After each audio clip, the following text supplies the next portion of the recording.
경건한 미국과 세속적인 미국, Pious and Secular America. 실제 18세기 이후 서구 문명에서 전통적인 신앙과 현대 세속주의가 공존해왔으며 특히 미국에서는 이 두 요소가 가장 강하게 나타납니다. 미국은 동시에 가장 종교적인 국가이면서도 가장 세속적인 국가인데 이는 어떻게 설명될 수 있을까? 미국의 종교성과 세속성, 미국이 경건하다는 의미. 종교 공동체가 강한 영향력을 가지며 많은 시민들이 종교적 헌신을 보인다. 미국이 세속적이라는 의미. 사람들은 인생의 궁극적인 의미를 깊이 고민하지 않고 실용적이고 즉각적인 목표를 추구한다. 세속성의 두 가지 형태. 이론적 세속주의. 과학이 모든 문제를 해결한다고 믿거나 인생의 의미에 대한 질문을 중요하게 여기지 않음. 실천적 세속주의. 물질적 풍요와 삶의 편안함을 최우선 목표로 삼음. 미국의 물질주의. 미국은 물질적 풍요를 추구하지만 이는 단순한 물질주의가 아니라 기술적 효율성을 극대화한 결과이다. 기술 발전과 풍부한 천연자원, 단일 경제 시스템 등이 미국의 경제적 성공을 이끌었다. 세속주의의 한계와 종교의 필요성. 세속주의는 행복을 최종 목표로 삼지만 종종 단순한 안락함과 안전함을 추구하는 것으로 전락한다. 인간의 고통과 죄책감은 세속주의로 해결되지 않는다. 인간의 도덕적 갈등과 인생의 유한성을 해결하는 데에는 종교적 의미가 필요함. 세속적 사고방식이 삶의 모든 문제를 해결하지 못한다는 점에서 전통적 종교가 다시 중요성을 얻게 됨. 미국에서의 종교와 세속주의의 융합. 미국의 종교는 단순한 신앙이 아니라 세속적인 목표를 달성하는 도구로 작용하기도 한다. 정치에서의 협력. 민주주의는 경건함과 세속주의의 조화를 통해 발전했다. 경건함은 최종 권위를 하나님께 두어 독재를 방지하는 역할을 한다. 세속주의는 즉각적인 정의와 관용을 중시하여 종교가 극단적으로 변하는 것을 방지한다. 경제에서의 문제점성 세속주의는 경제 발전을 촉진했으나 점점 전 효율성 자체를 목적으로 삼게 됨. 종교는 경제적 목표를 비판하기보다는 오히려 경제 활동을 장려하는 역할을 하기도 함. 종교가 비이코 사회적 연대감을 제공하는 피난처 역할을 하지만 때때로 세속적 성공을 돕는 수단이 되기도 함.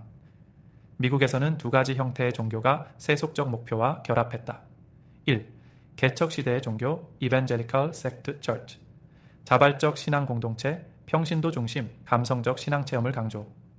개척지에서 성장하며 대부분의 교회가 이런 특징을 갖게 됨. 세속주의와 결합해 성공과 번영의 신학을 낳음. 유럽에서는 종교가 신앙과 영적인 의미를 강조했지만 미국에서는 종교가 성공과 번영을 돕는 도구로 변모함. 2. 이민자 교회, Immigrant Church. 19, 20세기에 유럽 이민자들이 미국으로 오면서 자신들의 교회를 유지함. 이민자들에게 사회적 정체성을 유지하는 역할을 함. 신앙 공동체가 경제적 성공을 돕는 기능도 수행. 결과적으로 종교가 단순한 신앙이 아니라 사회적, 경제적 도구로 사용됨. 결론. 미국의 종교와 세속주의의 미래. 미국이 종교적이면서도 세속적인 이유는 역사적, 사회적, 경제적 이유로 설명 가능하다. 종교는 정치적으로는 긍정적인 영향을 미쳤지만 경제적으로는 지나치게 세속적 목표에 종속된 경향이 있다. 미래의 종교는 다시 인생의 궁극적인 의미를 찾는 역할을 해야 할 것이다. 인간은 기술 발전과 세속주의만으로는 완전한 행복을 찾을 수 없으며 종교적 의미와 신비가 필요하다. 20세기 중반 미국이 직면한 정치적, 종교적 좌절입니다. 미국은 물질적으로 번영했지만 냉전과 핵 위협으로 인해 불안과 좌절을 경험했다. 2차 세계대전 이후 유엔의 창설은 세계 평화를 보장할 것으로 기대되었으나 미소 냉전이 현실이 되며 기대가 무너졌다. 루스벨트와 아이젠하워는 소련과 협력할 수 있다고 믿었지만 공산주의와의 갈등은 피할 수 없었다. 미국은 짧은 시간 안에 세계 강국이 되었고 이에 따라 국제적 책임을 감당하게 되었다. 하지만 세계 질서를 통제하는 것이 더욱 어려워지는 딜레마를 겪었다. 냉전과 핵균형 속에서 미국은 이전보다 더 무력감을 느꼈다. 그래서 과거의 고립주의를 버리고 국제적 책임을 받아들였다. 메카시즘, 공산주의 색출운동과 같은 극단적인 반응이 있었지만 비교적 짧은 기간에 지나갔다. 정치적으로는 비교적 합리적인 조정을 이루었으며 특히 기업가 계층이 세계 강국으로서의 책임을 수용하게 되었다. 미국 문화는 종교와 세속적 사고가 혼합된 특징을 가지고 있다. 18, 19세기의 낙관적인 세속주의는 역사적 발전이 모든 문제를 해결할 것이라는 믿음을 가졌으나 20세기에 들어서면서 이러한 이상주의가 붕괴했다. 마르크스주의는 노동자 계층에게 유토피아적 희망을 주었지만 현실에서는 독재와 폭력을 낳았다. 종교의 부흥이 나타났지만 이는 순수한 신앙이 아니라 상업적 정치적 성향을 띠었다.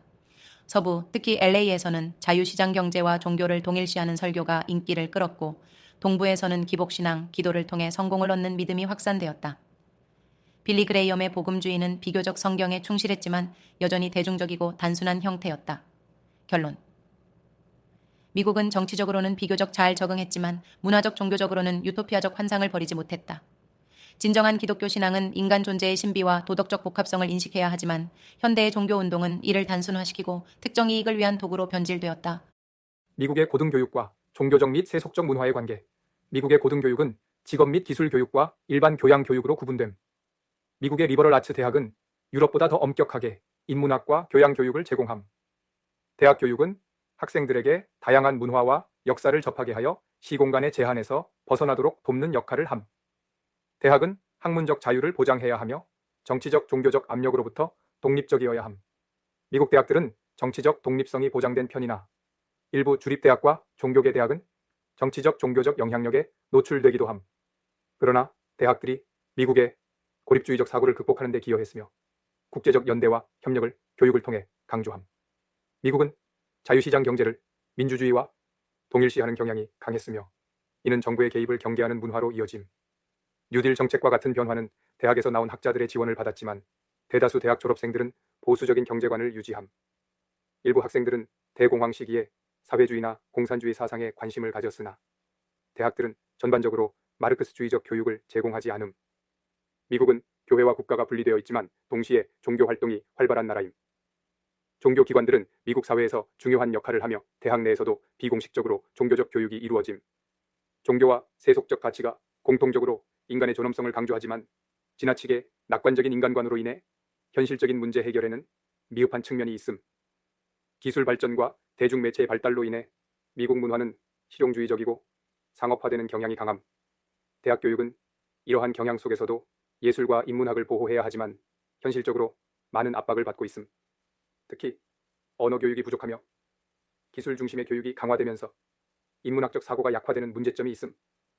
사회적 표준화와 기업 문화로 인해 개인이 독창성을 발휘하기 어려운 환경이 조성됨. 교육 시스템이 사회적 성공에 초점을 맞추면서도 인간적인 공동체와 개별적 정체성을 충분히 지원하지 못함. 대학이 표준화와 수능주의의 압력에 저항해야 하지만 충분한 대응을 하지 못하고 있음. 결론. 미국 대학 교육은 정치적, 경제적, 종교적, 문화적 요인들에 의해 영향을 받으며 시대적 요구에 적응하면서도 독립성과 창조성을 유지해야 함. 기술과 실용주의 중심의 문화 속에서도 인문학과 학문적 자유를 보호하는 것이 중요함. 미국과 러시아의 역사적 발전과 정치적, 사회적 특징을 비교 대조합니다. 역사는 단순한 선과 악의 대립이 아니라 복잡한 요소들이 얽혀 있으며 예상치 못한 사건들이 현재의 세계 질서를 형성함. 미국과 러시아가 20세기 세계 무대에서 지배적인 위치를 차지하게 된 것은 다양한 역사적 우연과 필연이 결합된 결과. 러시아 1914년 1차 세계대전 당시 전제 정치, 차르 체제로 운영되었으며 산업화가 미미하여 전쟁으로 인해 정치적 붕괴가 발생함. 이후 마르크스주의가 혁명의 형태로 받아들여지면서 공산주의 체제가 성립됨. 미국 1차 세계대전 이전까지 고립주의적 태도를 유지하며 민주주의와 자본주의를 기반으로 성장. 전쟁과 경제적 발전을 통해 세계적인 영향력을 가지게 됨. 공산주의는 마르크스주의의 이상을 기반으로 하나 러시아에서 현실적으로 적용될 때에는 강력한 중앙집권적 독재 체제로 변질됨. 미국은 자유와 민주주의를 강조하지만 그 과정에서 다른 나라들과의 관계에서 식민주의적 태도를 보이며 완전히 도덕적으로 우월한 존재가 아님. 공산주의는 아시아 및 아프리카 국가들에서 기존의 식민주의적 억압과 불평등을 해결할 수 있는 대안으로 여겨짐. 서구는 공산주의의 확산을 저지하려 했으나 제국주의적 과거로 인해 신뢰를 얻지 못함. 핵무기의 발달로 인해 미국과 러시아 간의 직접적인 군사 충돌이 불가능해지고 정치적 이념적 대립이 더욱 중요해짐. 두 국가 모두 전면전보다는 외교적 압박, 정치적 선전, 경제적 지원 등을 통해 영향력을 확장하려 함. 역사 속에서 선과 악을 구분하는 것은 어렵고 미국과 러시아 모두 순수한 도덕적 입장에서 행동한 것이 아님. 역사는 논리적이고 깔끔한 형태로 진행되지 않으며 정치적 도덕적 판단은 항상 임시적이고 상황에 따라 변할 수밖에 없음. 신앙적 요소와 세속적 요소가 공존하는 복합적인 구조를 가지고 있는 미국 사회 속에서 자유와 평등이라는 두 가지 핵심 원칙을 중심으로 대립하는 정치 철학과 신념에 대해서입니다. 보수주의와 자유주의는 정치적 입장에서 대립하지만 철학적으로는 본질적인 문제를 다룬다. 보수주의는 자유와 평등에 무관심하거나 소극적이며 자유주의는 이를 규제 원칙으로 삼는다. 그러나 역사는 양쪽의 진실과 오류를 분리하여 합리적인 보수주의와 자유주의를 형성하게 된다. 모든 공동체는 권위와 기능의 위계, hierarchy of authority and function 에 의해 조직된다. 사회적 결속을 위한 요소로 친족, 지리적 근접성, 공동의 기억과 두려움, 그리고 궁극적으로 국가의 경찰력이 작용한다. 평등은 이러한 사회적 위계를 평가하는 비판의 기준이 되며 자유는 공동체의 통합을 평가하는 기준이 된다. 그러나 자유와 평등이 절대적으로 적용될 경우 공동체가 파괴될 위험이 있다. 모든 조직과 공동체, 학교, 교회, 회사, 국가는 계층적 구조를 가지고 있다. 이러한 위계는 권력과 특권을 불균등하게 분배하며 상층부의 권력과 특권이 과도하게 확대되는 경향이 있다. 결과적으로 평등은 정의의 규제 원칙으로 남아야 하며 단순한 이상이 아닌 지속적인 도전 과제로 기능해야 한다. 중세 유럽, 아시아, 아프리카의 전통적 사회는 과도한 권력 집중과 불평등을 통해 공동체의 통합을 유지했다. 이러한 불평등 구조는 정치적 균형이 부족했기 때문에 더욱 극단적으로 나타났다. 초기 마르크스주의는 산업화가 불평등을 심화시킬 것이라고 주장했으나 정치적 자유와 노동조합 운동을 통해 사회적 균형이 형성되었다. 민주주의 사회에서도 권력과 특권의 불균형이 존재하며 자본주의는 경쟁을 통해 상위 계층에 더 많은 보상을 제공하는 경향이 있다. 따라서 사회적 불평등을 완전히 제거하는 것은 불가능하지만 이를 감시하고 조정하는 것이 중요하다. 전통 사회는 자유를 제한하여 공동체의 통합을 유지했으며 오늘날에도 자유는 절대적인 권리가 아니라 공동체의 안정성과 균형을 유지하는 데 필요한 요소로 작용한다. 자유가 공동체를 파괴할 수 있는 위험이 있기 때문에 사회는 이를 적절하게 조절해야 한다. 프랑스 혁명은 자유와 평등을 극단적으로 적용하려는 시도를 하였고 이는 결과적으로 테러와 독재 나폴레옹 체제로 이어졌다. 추상적이고 이상적인 자유와 평등을 절대적으로 적용하려는 태도는 현실과 충돌하며 사회적 안정성을 해칠 위험이 있다. 영국은 역사적 현실을 반영한 점진적 개혁을 통해 전통적인 사회 질서와 민주적 원칙을 조화롭게 발전시켰다. 크로멜 혁명 이후에도 전통적인 구조를 유지하면서 민주주의를 점진적으로 발전시켰으며 이를 통해 보다 균형 잡힌 사회를 형성하였다. 미국은 귀족적 전통 없이 새롭게 건설된 민주주의 국가로 프랑스의 이념과 영국의 실용주의를 조합하여 독특한 민주주의를 발전시켰다. 미국은 자유와 평등을 이상적인 개념으로 바라보지만 현실적으로 이를 실현하기 위해 점진적인 정책을 적용하였다. 예를 들어 흑인 민권 운동에서 평등의 원칙이 점진적으로 실현되었으며 헌법적 가치가 사회 변화를 이끄는 핵심 도구가 되었다. 결론, 자유와 평등의 균형. 자유와 평등은 서로 대립하는 원칙이며 어느 한쪽을 절대적으로 적용하면 공동체의 안정성이 위협받을 수 있다. 민주주의는 이 두 원칙 사이에서 균형을 찾는 과정이며 이는 각 국가의 역사적, 사회적 맥락에 따라 다르게 적용된다. 미국은 이상주의와 실용주의를 조화시켜 민주주의를 발전시켰으며 이 과정에서 자유와 평등의 실현 가능성을 현실적으로 조정해왔다. 미국 내 흑인에 대한 정의와 인종차별 문제입니다. 대법원의 인종분리에 대한 판결, 특히 필레시 v. 퍼구슨 1896과 브라운 v. Board of Education 1954, 이 미국 내 흑인의 권리 보장 이슈를 다뤘습니다. 헌법상 권리는 존재했지만 남북전쟁 이후에도 흑인은 동등한 사회적 법적 지위를 얻지 못했습니다. 분리하되 평등 separate but equal 이라는 개념이 법적으로 인정되었지만 이는 실질적인 평등을 보장하지 못했습니다. 결국 법률이 사회적 현실을 너무 앞서가면 반발이 발생하고 변화는 점진적으로 이루어져야 한다는 입장이 주류의 논지였습니다. 대법원의 1905월 4년 판결 이후 일부 지역에서는 긍정적인 변화를 보였지만 다른 지역에서는 노골적인 반발과 저항이 있었습니다. 특히 흑인 인구가 많은 지역에서는 법적 판결에 대한 명백한 무효화 시도가 있었습니다.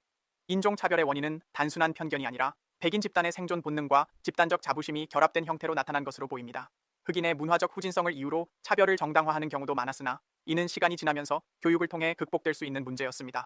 남부의 교회들은 인종차별을 극복하는 데 거의 기여하지 못했고 오히려 인종차별이 가장 심한 곳 중 하나였습니다. 역설적으로 스포츠 경기장, 극장, 음악계가 교회보다 인종통합에 더 기여했습니다. 가톨릭 교회는 성사 중심의 구조 덕분에 인종차별 문제를 비교적 성공적으로 해결한 반면 개신교 교회들은 평신도들의 인종차별적 태도에 휘둘려 정의로운 목소리를 내기 어려웠습니다. 미국의 민주주의는 인종차별적 편견을 가진 대중의 의견에 의해 정의의 원칙이 훼손될 위험이 있었습니다. 가톨릭 교회의 위계적 구조처럼 때로는 지도층이 강력한 도덕적 기준을 제시해야 할 필요성이 있습니다. 결국 법과 사회적 변화를 함께 진행해야 하며 헌법적 이상과 현실 사이의 간극을 좁히기 위해 지속적인 노력이 필요합니다. 결론 미국 내 흑인의 법적 사회적 권리 향상을 위한 과정에서 나타난 법률, 문화, 종교, 정치의 상호작용에 있어 법과 사회적 변화가 균형을 이루어야 하며 정의가 실현되기 위해서는 지속적인 노력과 도덕적 지도력이 필요합니다. 기독교와 유대교의 관계, 역사적 갈등, 그리고 서구 문명 내에서 두 종교가 어떻게 상호작용했는지 알아봅니다. 서구 기독교 문명에서 유대인들은 오랜 세월 동안 소수 집단으로 존재해왔으며 이에 따라 차별과 박해를 경험했다.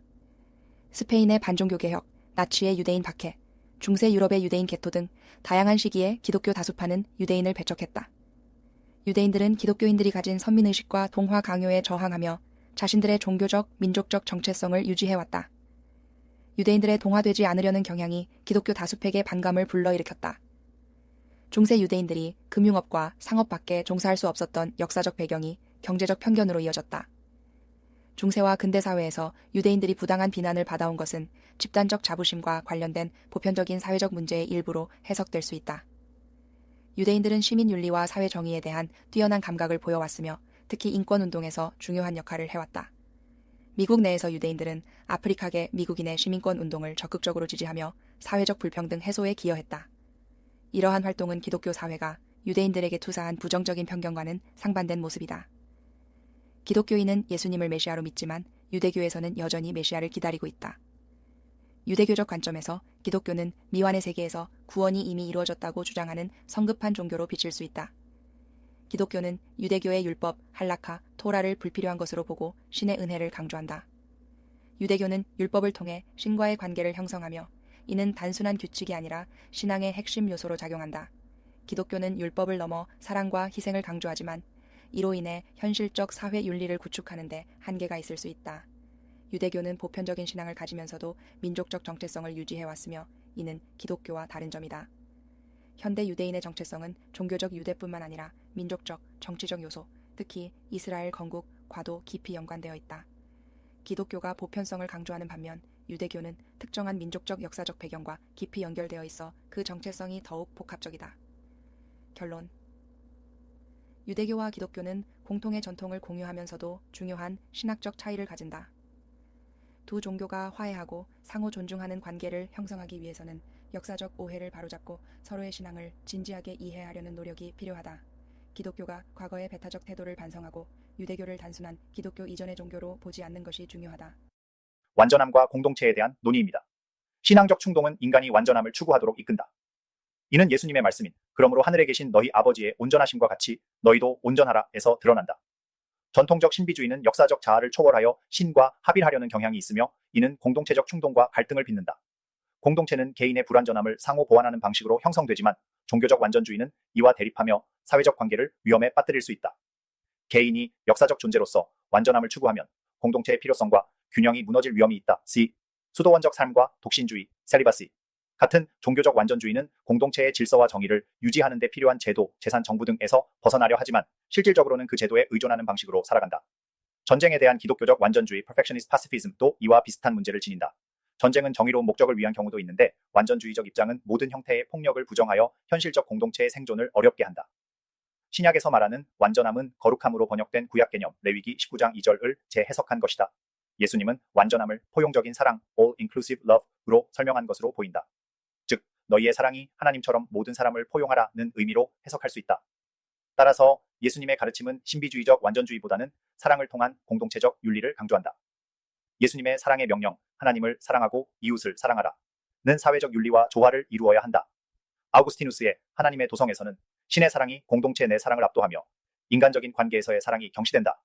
완전주의적 사고방식은 역사적 현실에서의 사회적 균형과 윤리를 간과할 위험이 있다.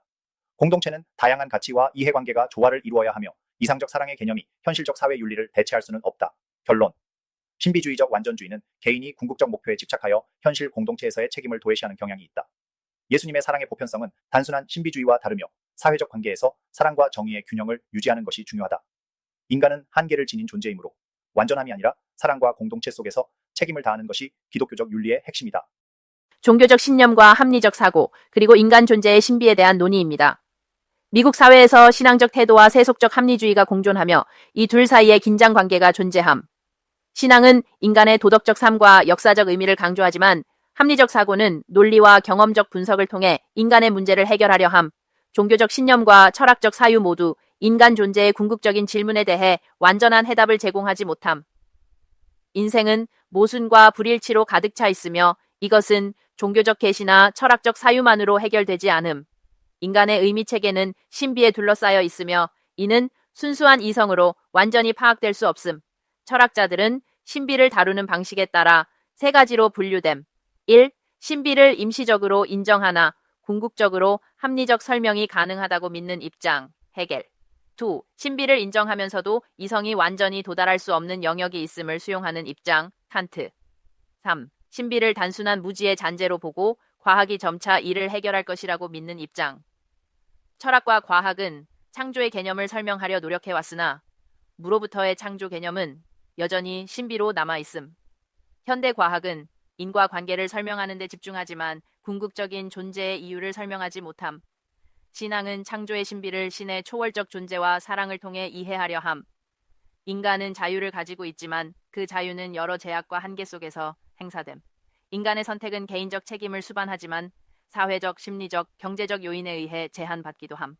신앙은 인간의 자유가 신과의 관계 속에서 진정한 의미를 찾을 수 있다고 강조함. 인간의 본성은 자유를 가짐과 동시에 이기적 성향을 가지며 이는 보편적인 현상임. 정치, 사회, 윤리 체계는 인간의 이기심을 전제로 작동해야 함. 기독교 신앙에서는 죄를 단순한 실수나 환경의 산물이 아니라 인간 자유의 필연적 타락으로 봄. 성경은 역사 속에서 하나님의 계시가 드러난다고 주장함. 예수 그리스도의 삶과 죽음은 인간 존재와 신의 신비를 밝히는 결정적인 사건으로 해석됨. 기독교 신앙은 단순한 도덕적 이상주의가 아니라 인간의 한계를 인정하고 신의 자비를 강조하는 신앙체계임. 기독교적 사랑 에이가페는 자기 희생적 사랑을 의미하며 이는 단순한 도덕적 규범을 넘어서는 개념임. 현대사회는 이타적인 사랑보다 정의와 상호이익 뮤추얼리티에 기반한 질서를 요구하지만 신앙은 궁극적으로 사랑이 인간 사회의 기반이 되어야 함을 강조함.